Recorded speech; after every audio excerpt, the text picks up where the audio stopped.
Vamos analisar agora o texto de João 14:16. Evangelho de João, capítulo 14, versículo 16, que diz assim: E eu rogarei ao Pai, e ele vos dará outro consolador, para que fique convosco para sempre. Esse texto é muito usado pelos defensores da Trindade e de que o Espírito Santo é a terceira pessoa da Trindade, para fundamentar essa ideia, para fundamentar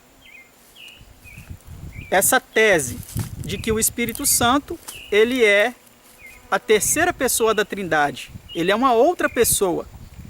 Porque, segundo eles, Jesus rogaria ao Pai para que enviasse o outro Consolador. Ou melhor, um terceiro, segundo essa tese.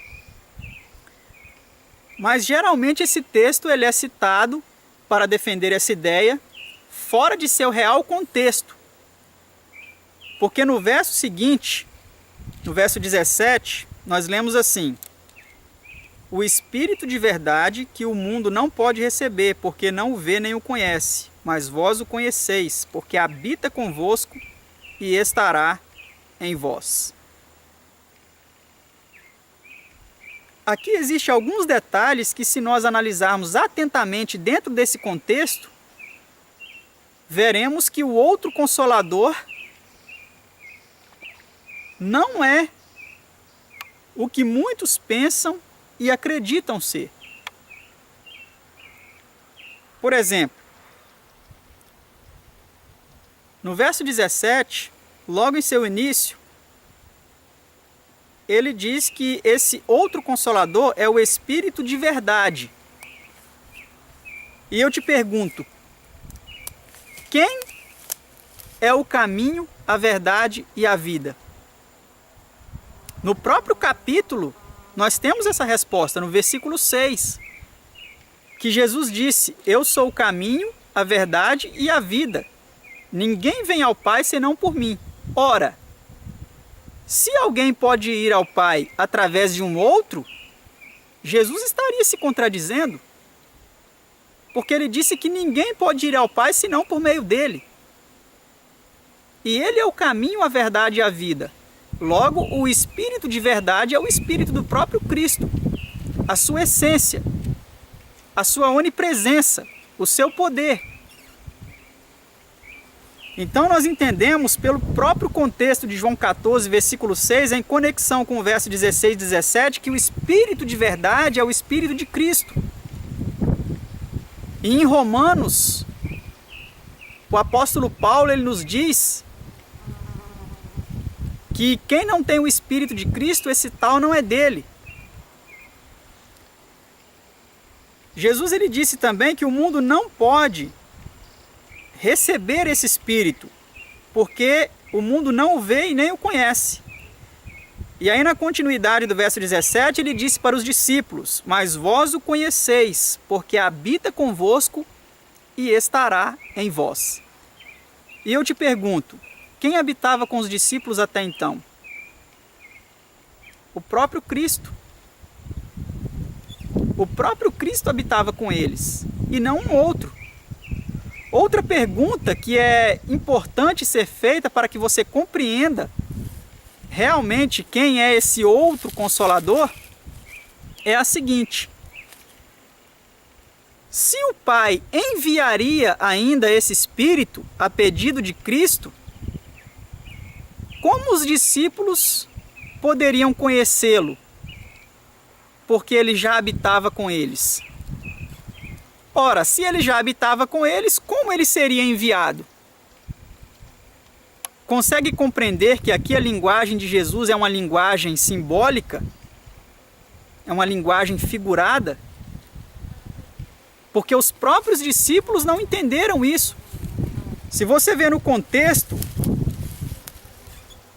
no capítulo 16,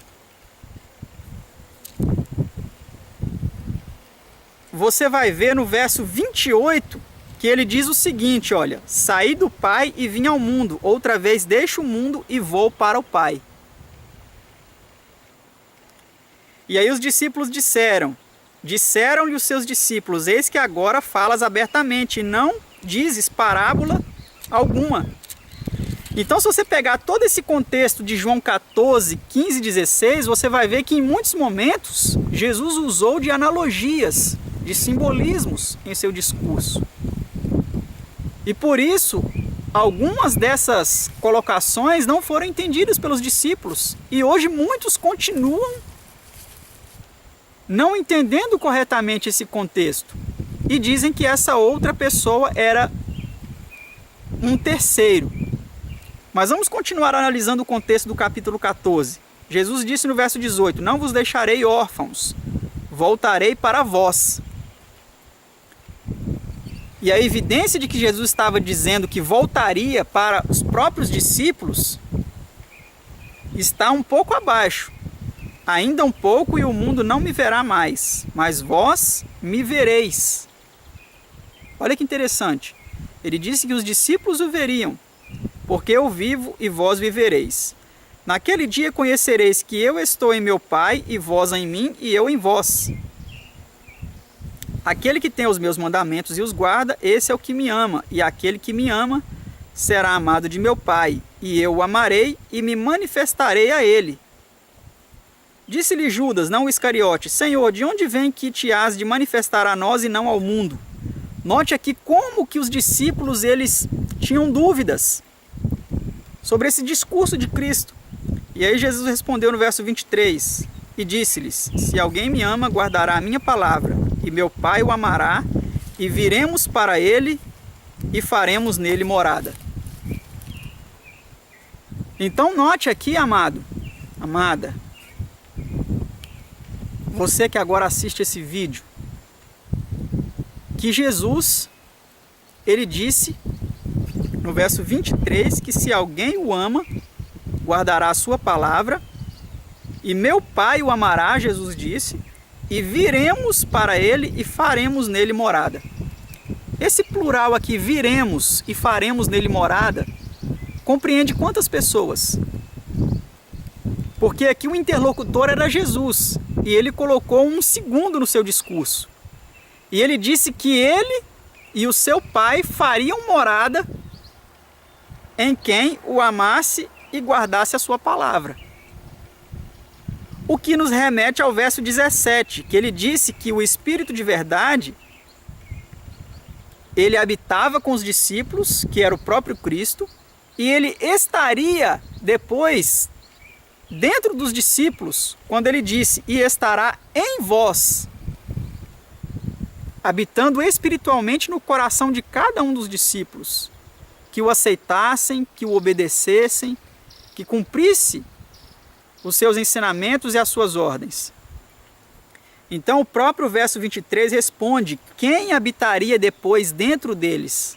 O próprio Pai e o próprio Filho. De que modo? Espiritualmente, pela sua onipresença e pelo seu poder.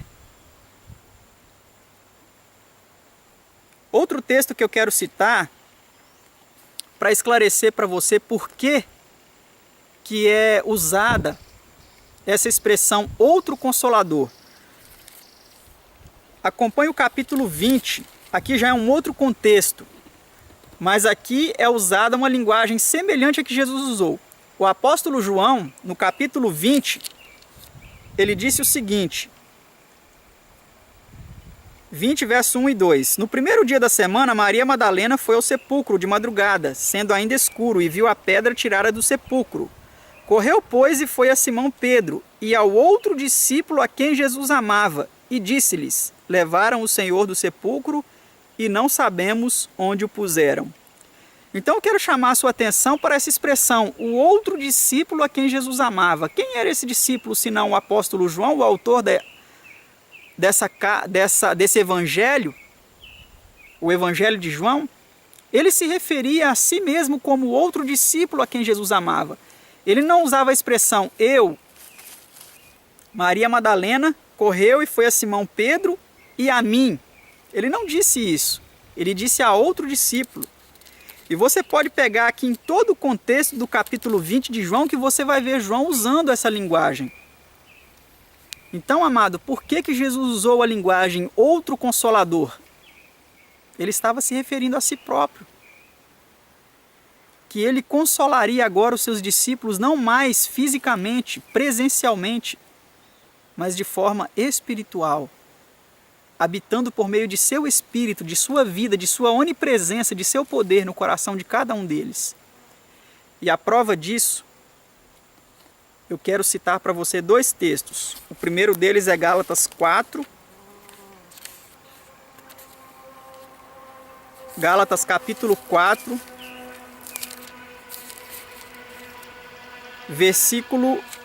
Gálatas capítulo 6,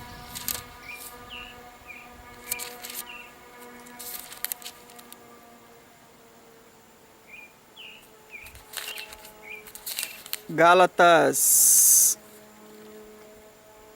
4, versículo 6, é isso, Gálatas 4, versículo 6, que diz assim, olha: E porque sois filhos, Deus enviou aos vossos corações o Espírito de seu Filho, que clama, Abba, Pai. Então o Pai, ele enviou aos nossos corações o Espírito de quem? De um outro, de um terceiro? O apóstolo Paulo diz que não. O Espírito de seu próprio Filho, que clama, Abba, Pai. Outro texto é 2 Tessalonicenses 2, 16 e 17. 2 Tessalonicenses 2, 16 e 17, que diz assim, ó: E o próprio nosso Senhor Jesus Cristo e nosso Deus e Pai. Então aqui aparecem 2 pessoas, o Senhor Jesus Cristo e o nosso Deus e Pai, que nos amou e em graça nos deu uma eterna consolação e boa esperança. Console os vossos corações e vos confirme em toda a boa palavra e obra. Então, amado, quem nos consola é o nosso Deus e Pai e o Espírito de seu Filho. Não existe um terceiro. Jesus é o único caminho que nos leva ao Pai. Não existe outro. Existem muitos outros textos que nós poderíamos usar para encaixar aqui neste vídeo e apresentar a você essa verdade. Mas eu acredito que esses são suficientes. E eu preciso deixar também que você busque por si próprio analisar melhor esse assunto para compreender a verdade de que o outro Consolador é o Filho de Deus, é o Espírito do Filho do Eterno Deus, que está disponível a habitar no seu e no meu coração, se você permitir. Que Deus o ajude a continuar estudando muito bem estes e outros textos no seu devido contexto, para que você não seja desencaminhado pelos enganos deste mundo de trevas. Que Deus o abençoe.